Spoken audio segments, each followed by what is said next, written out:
वाद बाजूला ठेवून उद्धव ठाकरेंसोबत जाण्यास तयार असल्याचं विधान राज ठाकरेंनी केलंय, तर त्यांच्या सादाला उद्धव ठाकरेंनी प्रतिसाद दिलाय। किरकोळ वाद बाजूला ठेवून एकत्र येण्यास तयार असल्याचं उद्धव ठाकरे म्हणाले। त्यामुळे दोन्ही ठाकरे एकत्र येणार असल्याची चर्चा सुरू झाली आहे। त्यावर आता शिंदेंच्या शिवसेनेकडूनही प्रतिक्रिया येत आहे।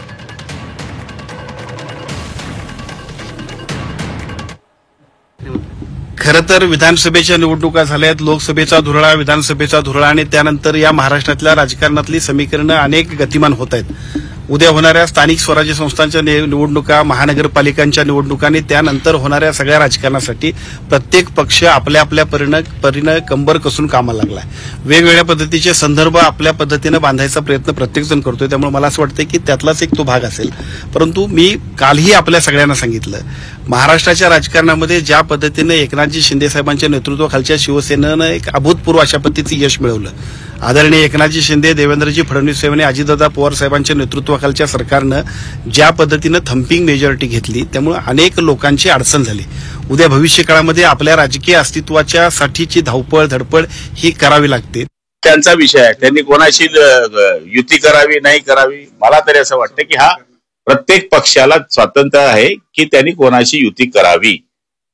त्यांनी मागच्या काळामध्ये राष्ट्रवादी काँग्रेसशी युती केली, आम्हाला नेता म्हणून त्यांच्याबरोबर जावंच लागलं होतं।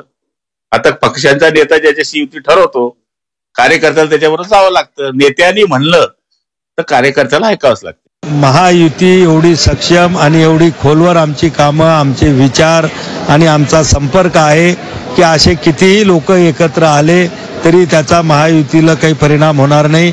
मुंबई महानगरपालिका असेल, ठाणे महानगरपालिका असतील, येणाऱ्या सगळ्या स्थानिक स्वराज्य संस्थेच्या निवडणुका महायुती एक हाती पूर्ण बहुमतानं त्या ठिकाणी जिंकेल। राजसाहेब ठाकरे यांनी बाळासाहेब असताना ज्या ठिकाणी शिवसेना मजबूत आहे त्या ठिकाणी उद्धव साहेब यांना पक्षाचं काम पाहू द्या आणि ज्या ठिकाणी शिवसेना कमकुवत आहे ती जबाबदारी माझ्यावर द्या, अशी बाळासाहेबांकडे मागणी केली होती। त्या ठिकाणी मी संघटना वाढवतो आणि राजसाहेबांनी ग्रामीण भागामध्ये पक्षाचं कामही सुरू केलं होतं। परंतु बाळासाहेब त्यावेळी राजसाहेबांवरती जबाबदारी द्यायला तयार झाले। त्यावेळी ह्याच उद्धव साहेबांनी जर राजसाहेबांवर जबाबदारी दिली तर मी घर सोडून निघून जाईल अशा पद्धतीची धमकी दिली होती। राजसाहेबांना मुंबईतील शाखांना भेटी देण्यामध्ये सुद्धा त्यांचा विरोध होता। बाळासाहेब असताना सुद्धा राजसाहेबांना त्यांनी ऍक्सेप्ट केलं नाही।